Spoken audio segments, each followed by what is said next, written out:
సంతోషపడుతూ శతకోటి దేవతలు పలికెను దీవెనలు శివరామరాజులను బంధమింక వర్ధిల్లును వెయ్యేళ్ళు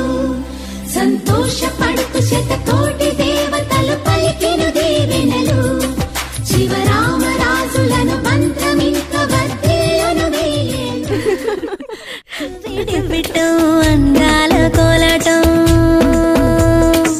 బొట్టు పెట్టింది అరుదైన పేరంటం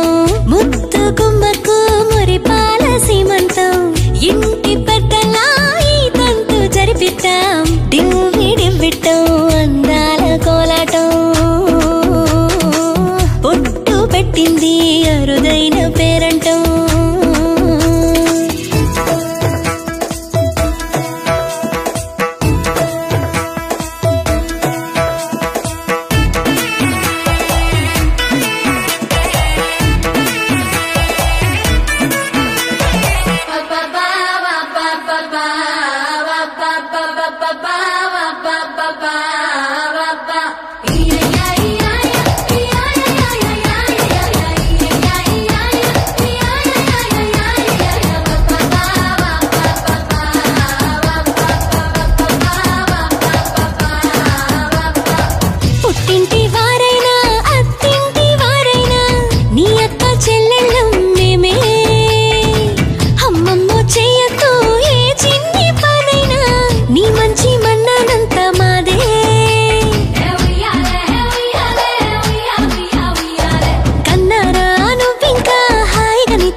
బుజ్జి బొజ్జల్లో